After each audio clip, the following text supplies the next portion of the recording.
বাঙ্গুল্যান্ডে সংবিধান প্রেমী একটা দল আছে না, জানেন তো? সংবিধান না মেনে কিছুই করে না, আগামতাও করে না। আপনারা জানেন কোন সে দল? আমি নাম করতে চাই না, নাম বললে চাকরি থাকবে না। আমি নাম বলবো না।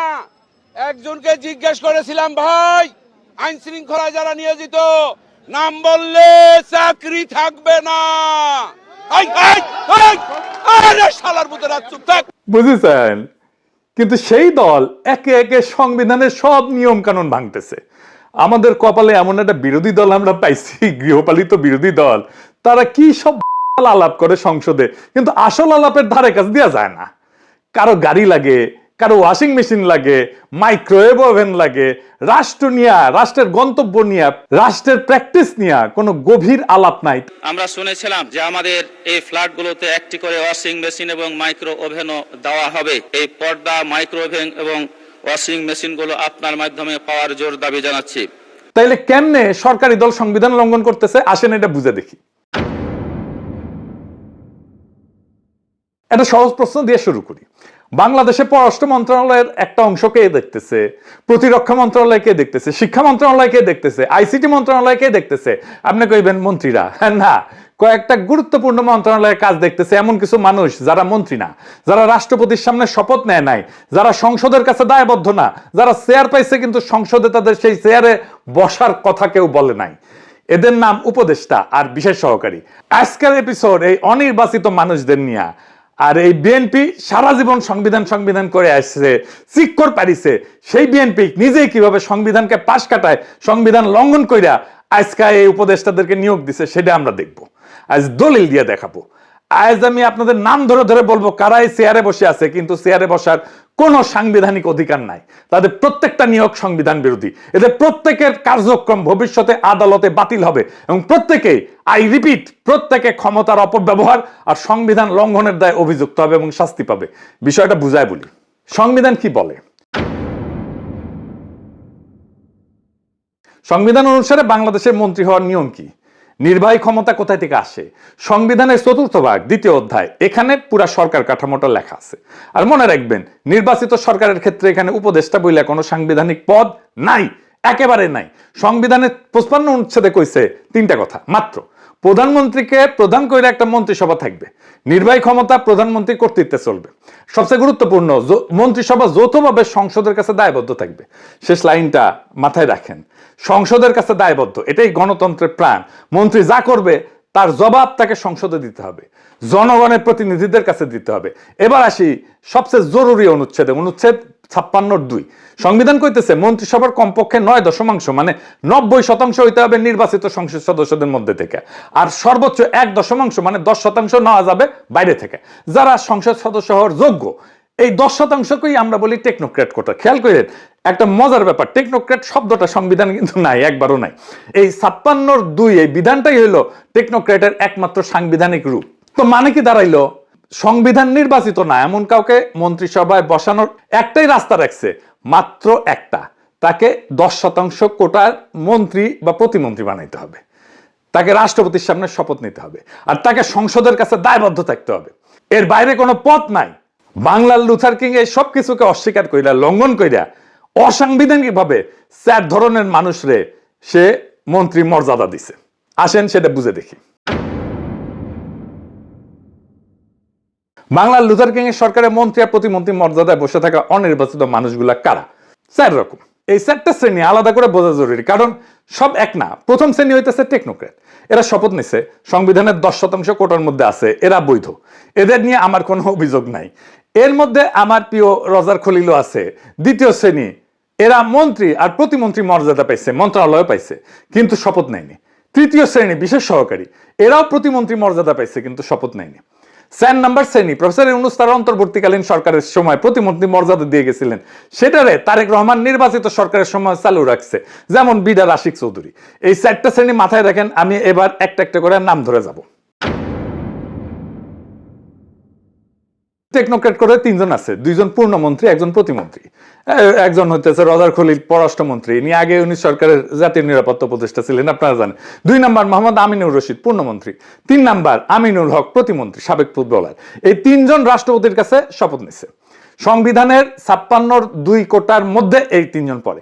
3 জন মানে 49 সদস্যের মন্ত্রিসভার 10% নিচে, সম্পূর্ণ বৈধ। এদের নিয়ে আমার কোনো প্রশ্ন নাই, কোনো অভিযোগ নাই, বরং বলবো এটাই সঠিক পথ। সংবিধান যে রাস্তা দেখাইছে এরা সেই রাস্তায় আসছে, কিন্তু এখন আসছে আসল কাহিনী। যারা এই রাস্তায় আসেনি, সংবিধান ভাঙছে, তারা কারা?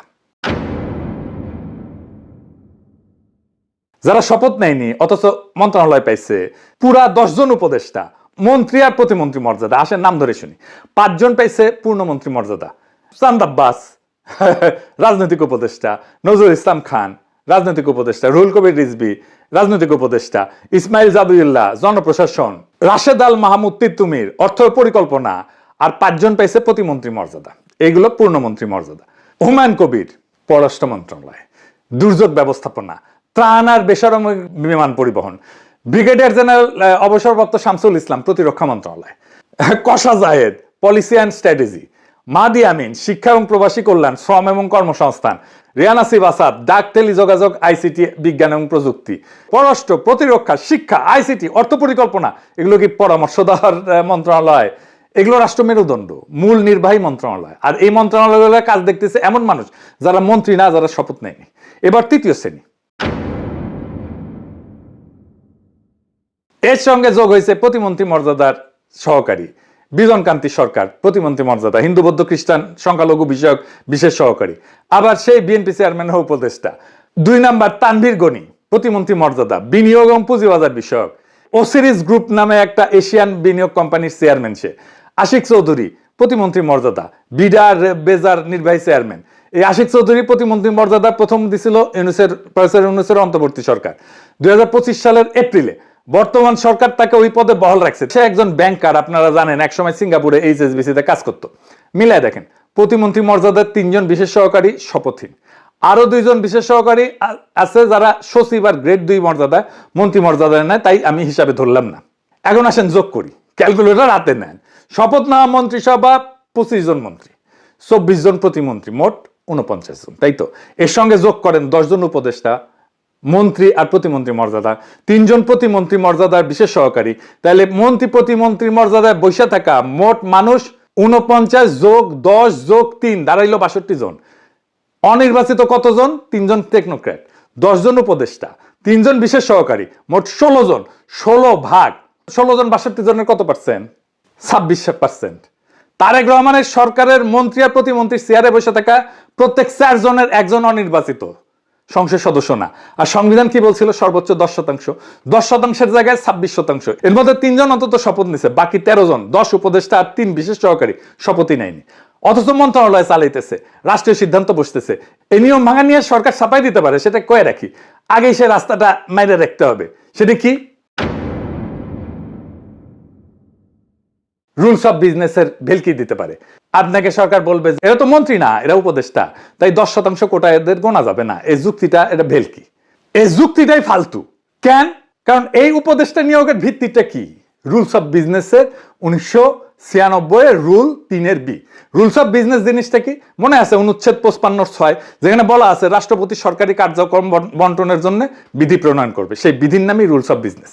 মানে এই রুল অফ বিজনেস জন্ম নিছে সংবিধানের একটা অনুচ্ছেদ থেকে। এই রুল অফ বিজনেস সংবিধানের সন্তান, সংবিধানের অধীন, আইনের ভাষায় সাবঅর্ডিনেট ল বা অধস্থ নাই। আর এই একটা সহজ নিয়ম আছে, সন্তান কখনো বাবার চেয়ে বড় হইতে পারে না। অধস্থ আইন কখনো মূল সংবিধানের সীমা ভাঙতে পারে না। সংবিধান বলছে অনির্বাচিত লোককে মন্ত্রিসভায় বসাইতে হইলে 10% কোটায় শপথ নিয়ে বসাইতে হবে। এখন আপনি রুলস অফ বিজনেস দিয়ে সেই সীমা পাশ কাটাইতেছেন, বলতেছেন এরা মন্ত্রী না উপদেষ্টা, অথচ এদের মন্ত্রী মর্যাদা দিতেছেন, মন্ত্রণালয় দিতেছেন। এটা আইনে একটা নাম আছে, বলে কালারেবল লেজিসলেশন। বাংলায় হচ্ছে রং মাখানো আইন। যেটা সরাসরি করা নিষেধ, সেটা ঘুরায় ফিরায় করা। তো রুল 3 বি কি বলছে? নিজে বলছে প্রধানমন্ত্রী উপদেষ্টাকে বিষয় বরাদ্দ করতে পারবেন তার পরামর্শ এবং সহায়তা নেওয়ার জন্য। খেয়াল রাখেন, পরামর্শ এবং সহায়তা। পরামর্শ রুলের নিজের ভাষা। তাহলে পররাষ্ট্র মন্ত্রণালয় চালানো কি, পররাষ্ট্র মন্ত্রণালয় চালানো কি পরামর্শ, প্রতিরক্ষা মন্ত্রণালয় চালানো কি সহায়তা? এরপরেও আছে শপথের প্রশ্ন, কি সেটা? সংবিধানের অনুচ্ছেদের 148 বলছে তৃতীয় তফসিলে যাদের কথা আছে তাদের পদে বসার আগে শপথ নেবেন। তৃতীয় তফসিলে স্পষ্ট লেখা আছে মন্ত্রী, প্রতিমন্ত্রী, উপমন্ত্রীকে শপথ নিতে হবে। মন্ত্রীর শপথে কি বলতে হয়? রাষ্ট্রপতির সামনে দাঁড়ায় বলতে হয় আমি সংবিধানের রক্ষণ, সমর্থন এবং নিরাপত্তা বিধান করব।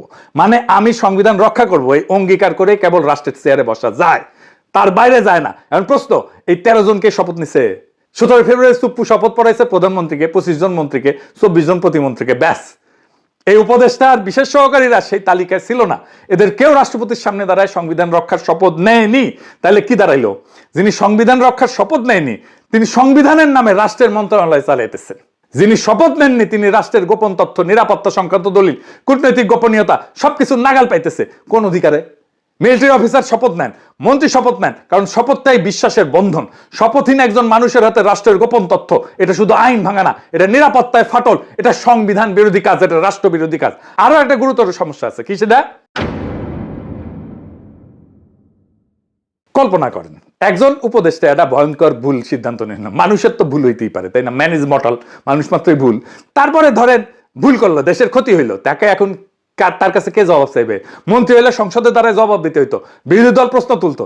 এটাই অনুচ্ছেদের 55(3) সংসদের কাছে দায়বদ্ধতা। কিন্তু উপদেষ্টা তো মন্ত্রিসভার সদস্যই না, শপথও নাইনি। তাহলে সংসদ থেকে কিসের ভিত্তিতে ডাকবে, কিসের ভিত্তিতে জবাবদিহি করাবে? রাষ্ট্রের প্রশাসনের শৃঙ্খলটা কি? সচিব দায়বদ্ধ মন্ত্রীর কাছে, মন্ত্রী দায়বদ্ধ সংসদের কাছে, সংসদ দায়বদ্ধ জনগণের কাছে, উপদেষ্টা এই পুরা শৃঙ্খলের বাইরে। ক্ষমতা ভোগ করতেছে মন্ত্রীর, দায় নিতেছেন না, কিচ্ছু না। কি মজা, মজাই মজা। বাচ্চা পয়দা করবা, বাপ মায়ের দায়িত্ব নিবা না, ক্ষমতা আছে, জবাবদিহিতা নাই। সরকারকে একটা ফাইনাল প্রশ্ন করা উচিত ছিল সংসদে, এই উপদেষ্টার আসলে কি? দুইটার একটা উত্তর দিবেন। যদি বলেন এরা নিছক পরামর্শ দেয়, তাইলে পররাষ্ট্র, প্রতিরক্ষা, শিক্ষা মন্ত্রণালয় পূর্ণ দপ্তর এদের হাতে কেন? পরামর্শদাতাকে তো মন্ত্রণালয় বন্টন করা যায় না, পরামর্শদাতাকে কেন মন্ত্রণালয় বন্টন করে গেজেট করতে হইলো? আর যদি বলেন এটা কার্যত মন্ত্রী, তাইলে 56(2)-এর 10% কোটা কোথায়? শপথটা কোথায়? দেখেন, দুইটা উত্তরে কোনোটাই সরকার দিতে পারবে না। বেরোনোর কোনো দরজা নাই। কিন্তু নাসিরউদ্দিন হজ্জার 2 কেজি মাংস কিনে আনিছিল বাসাত। বউরা বলছে পাকাও মাংস, পাকাও ভালো করিয়া, মজা করিয়া যেন খাইতে পারে। বউ পাকায় চেকতে গেছে, একটু এতই ভালো হয়েছে রান্না যে চেকতে চেকতে পুরাটাই খায় ফেলিছে। এখন হজ্জা খাইতে এসছে, বউ মাংস দেয় না। তো হজ্জা জিগায় 2 কেজি মাংস কিনেছিলাম, ওইটা কই? বউ কয় বিড়ালে খাইছে। তো হজ্জা বিড়াল ধরিয়া এনে পাল্লাই তুলিছে, জামাতের পাল্লা আর কি, বুঝিছাও? এই যে এইটা দেখে বিড়ালের ওজন 2 কেজি। হজ্জা কইতেছে এইটা যদি বিড়াল হয় তাহলে মাংসটা কই, আর এটা যদি মাংস হয় তাহলে বিড়ালটা কই? এইটা যদি টেকনোক্র্যাট কোথায় হয় তাহলে 10%-এর বেশি কেন? আর যদি নিছক উপদেষ্টা হয় যে পরামর্শ দিবে, তাহলে মন্ত্রণালয়ের দায়িত্ব কেন তাদের উপরে? এবার আসল মজা, বিএনপির ভণ্ডামিটা ধরাই দিই। এই দলটা বিএনপি সারা জীবন কি কয়ে আসছে, সংসদে কি কয়ে চিল্লায়? সংবিধান সর্বোচ্চ আইন, সংবিধানের বাইরে যাওয়া যাবে না, গণভোট মানে না, সংবিধানের দোহাই দিয়া। হাসিনা সেই 72 সংবিধানের উপরে কেমন প্রেম দেখেন, মুখে এই কথা, আর কামে কি করে?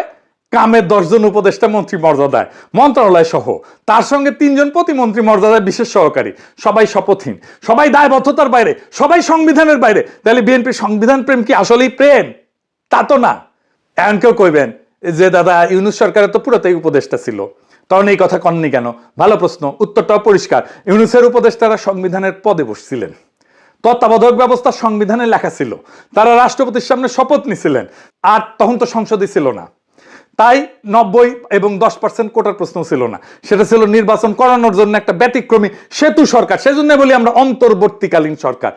কিন্তু তারেক রহমানের সরকার স্বাভাবিকভাবে নির্বাচিত সরকার, এনে পুরো সংসদ আছে, মন্ত্রিসভা আছে, আর তার পাশাপাশি রুলস অফ বিজনেস দিয়ে শপথহীন উপদেষ্টা বসানো হইতেছে মন্ত্রণালয় সহ। এরই পার্থক্য। নাম এক, উপদেষ্টা কিন্তু একটা সংবিধানের ভিতরের জিনিস, আর একটা সংবিধান পাশ কাটায় বাইরের জিনিস। তারেক রহমানেরটা সংবিধানের একটাই পথ রাখছিল, সর্বোচ্চ 10% অনির্বাচিত কোটায় শপথ সহ, দায়বদ্ধতা সহ। আর বাস্তবে কি হইল? মন্ত্রী প্রতিমন্ত্রীর চেয়ারে প্রায় 26% অনির্বাচিত, প্রত্যেক 4 জনে 1 জন, তাদের 13 জন শপথই নেয়নি। কিন্তু পররাষ্ট্র থেকে প্রতিরক্ষা, শিক্ষা থেকে আইসিটি, সব মন্ত্রণালয়ে কাজ দেখতেছে। রুলস অফ বিজনেস নামের একটা অধস্তন আইন দিয়া সংবিধানের সীমা লঙ্ঘন কইরা পাশ কাটায় উপদেষ্টা বসানো হয়েছে। উপদেষ্টা বানায় মন্ত্রীর মর্যাদা দিয়ে, মন্ত্রণালয় দিয়ে, কিন্তু শপথ ছাড়া, দায়বদ্ধতা ছাড়া।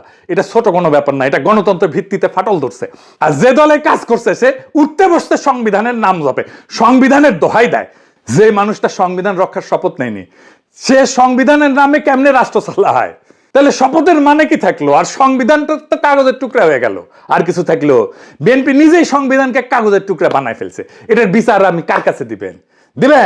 আমাকে বিচার দিতে হবে। আঙ্কার বিএনপির নেতা আগেই বিচার দিয়ে গেছে, আপনারা মোনাজাত ধরেন। সবাই হাত তোলেন। ওই শালার বুতারা মুনাজাত কর, মুনাজাত ধর। ওই পুরো শালার বুতারা মুনাজাত ধর। মাইক আনতে বলছেন। আল্লাহ তোমার কাছে বিচার দিলাম, আওয়ামী সন্ত্রাসীদের সাথে। ওই ওই এটা করে কোনদিন মনে মনে খুবই শালা কলেমা তয়্যব লা ইলাহা ইল্লাল্লাহু মুহাম্মাদুর রাসূলুল্লাহ। আপনারা সবাই বাড়ি যান। শনিবার হরতাল, হরতাল, হরতাল।